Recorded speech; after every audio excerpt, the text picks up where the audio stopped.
সেই জন্যে যেরকম একটা কাহিনী শুনেছিলাম, কোনো এক ধনী ব্যক্তি, তার অনেক জমি জমা বিষয় সম্পত্তি রয়েছে। তো সেই ধনী ব্যক্তির দুটো ছেলে। তো কিন্তু একটা ছেলে অত্যন্ত দুর্বিনীত। যখন সে সাবালক হয়েছে, তারপরে সে এত বেপরা হয়েছে যে কোনো কথা শুনতে চায় না। তো সে তখন শেষ পর্যন্ত সে যখন স্বাভাবিক হয়েছে যে এই বাবার কথা শুনে চলতে হবে, সবসময় একটা অধীনস্থ থাকতে হবে, আমি কারো আনুগত্যে বা অধীনস্থ থাকতে চাই না।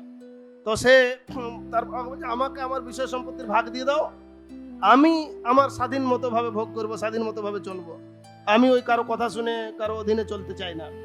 তখন বাবা তাকে বোঝালো যে তুই এখন এই সমস্ত বিষয় আশয় নিয়ে ঠিকমতো রক্ষণাবেক্ষণ করতে পারবে না, তাতে লোকেরা সব প্রতারকরা সব নিয়ে নেবে, ঠকিয়ে নেবে, এই করবে। কিন্তু সে কোনো কথায় কর্ণপাত করে না। এত রাগারাগি গন্ডগোল, তখন সেই পিতা বিরক্ত হয়ে শেষ পর্যন্ত বলছে, ঠিক আছে, তোর ভাগের সম্পত্তি তোকে দিয়ে দিলাম, যা। তো ওকে সমস্ত বিষয় সম্পত্তির ভাগ দিয়ে দিয়েছে, ও স্বাধীনভাবে ভোগ করছে। কিন্তু এই জগতে নিয়ম, যখন অনেক ধন সম্পদ থাকে, তখন অনেক বন্ধু বা তথাকথিত সুবিধাভোগী ধান্দাবাজ লোকেরা জুটে যায়। তখন স্বাভাবিকভাবেই তার সান্নিধ্যে এসে আস্তে আস্তে তাদের পাল্লায় পড়ে নানা প্রকার অনাচার, নেশা, অন্যরকম কিছু করতে করতে আস্তে আস্তে কি হলো, বিষয় সম্পত্তি আর কতদিন থাকবে, সব শেষ হতে লাগলো। শেষ হতে এমন একটা অবস্থায় এই অবৈধ ক্রিয়াকর্মের জন্য পরিণতি হলো যে তারা ধন সম্পদ নাই বলে এখন শেষ পর্যন্ত আস্তে আস্তে যারা সাথ দিচ্ছিল তারা একে একে চলে গেছে, কেউ আর নাই। এখন আর এরপরে এমন একটা অবস্থা হয়েছে, ভিখারির থেকেও করুণ অবস্থা, যে খেতে পাবে না। আর এতদিন ভোগে বিলাসে কাটিয়ে কাজ করার মতো সেরকম একটা বেশি সামর্থ্য নয় যে ভালো কেউ একটা কাজে জয়েন করবে। তো শেষ পর্যন্ত ঘুরছে।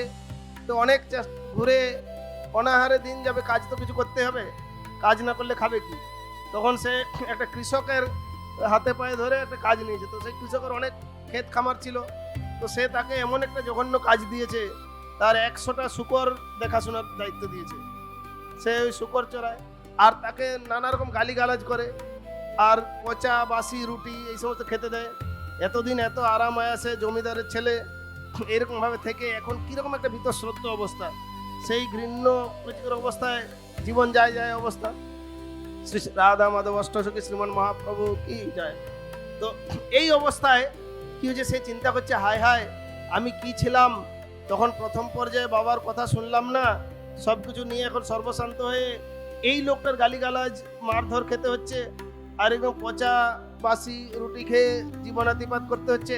তো মাঝে মাঝে চিন্তা করছে, যদি আবার বাবার কাছে ফিরে যাই, এই লোকের এই কাজে মার খাওয়ার থেকে বাবারও তো জমিদারি অনেক কাজকর্ম আছে, সেখানে একটা কোনোভাবে কোনো একটা কাজে জয়েন করে থাকলে সেখানে একটু মারধর কাণ্ড, তার সেটাও সম্মানের থাকবে। এখানে সম্মানহানিও হচ্ছে আর জীবনটাও একদম শেষ হয়ে যাচ্ছে, এইরকম চিন্তা করছে। কিন্তু আবার ভয় করছে যে এত জোর দেখিয়ে তার কথা অমান্য করে আসলাম, কোন মুখে আবার ফিরে যাব। এইভাবে দোটানার মধ্যে থাকতে থাকতে শেষ পর্যন্ত একদিন স্থির সিদ্ধান্ত করেছে, যা হয় হবে, ওইখানে বাবার কাছে ফিরে গিয়ে সেখানে মার খেয়ে মরাও ভালো এদের হাতে। যেরকম এই জগতে যখন ভগবান রামচন্দ্র লীলাবিলাস করছিলেন, সীতা দেবীর মনোরথ পূর্ণ করার জন্য সেই মায়াবী মারিচকে রাবণ পাঠিয়েছিল। তো মারিচকে পাঠানোর সময় মারিচ একটু ভক্ত শ্রদ্ধালু ছিলেন। তিনি চিন্তা করছিলেন, আমি এরকম অন্যায় কাজ করতে যাব, কিন্তু গেলে আর কিন্তু এদিকে রাবণ ভয় দেখাচ্ছে, নাহলে তোমাকে মেরে ফেলবো। তখন ও স্থির করছে যে আমি কোথায় গিয়ে মরবো, হয় রামের হাতে মরবো না রাবণের হাতে মরবো, মরতে তো হবেই, তাহলে আমাকে স্থির করে নিতে হবে কার হাতে গিয়ে মরবো।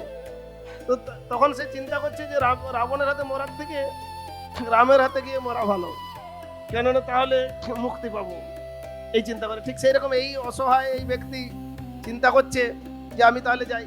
তো ও ফেরার সংকল্প করেছে, দিয়ে ফিরেছে। তো গ্রামের প্রান্তে যখন এসেছে, গ্রামের তো কিছু লোক চিনতে পেরেছে যে আর আমাদের সেই জমিদার বাবুর ছেলে না, এর এরকম অবস্থা, দুর্গতি কিরকম হলো। তখন কয়েকজন খবর দিয়েছে জমিদারকে যে দেখলাম আপনার ছেলে গ্রামের প্রান্তে কিরকম একটা ভিখারির মতো। তখন জমিদার সেটা শুনেই সঙ্গে সঙ্গে নিজস্ব গাড়ি নিয়ে আর ওই জায়গায় পৌঁছেছে। পৌঁছে দেখছে ছেলেটা তখন কান্না করছে। তো ওকে তার লোকজন দিয়ে ধরাধরি করে গাড়িতে তুলে নিয়ে গেছে ঘরে, দিয়ে বললো ঠিক আছে, ওকে কিছু এ তো মানে বাকরুদ্ধ হয়ে গেছে, কোনো আর কথা বলতে পারছে না। দিয়ে সেখানে গিয়ে চিন্তা করছে।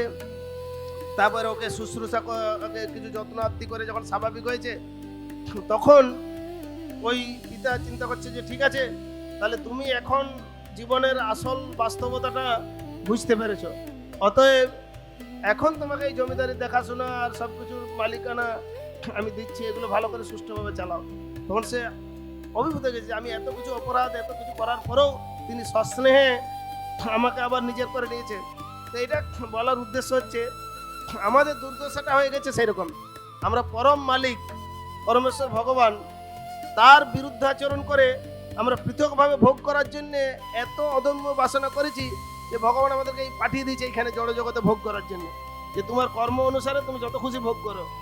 এখানে এই ভোগ করতে গিয়ে এই দুর্বিষহ যন্ত্রণার মধ্যে আমরা যদি এই দুর্লভ অর্থপূর্ণ ক্ষণস্থায়ী এই মনুষ্য জীবনটাকে বোঝার চেষ্টা করে পুনরায় এই দুরবস্থা থেকে মুক্ত হওয়ার জন্য তার শরণাপন্ন হয়, তার আনুগত্য স্বীকার করি, তাহলে নিঃসন্দেহে পরম করুণাময় ভগবান তিনি দূরে ঠেলে দেবেন না, তিনি আবার তার আপন করে নেবেন।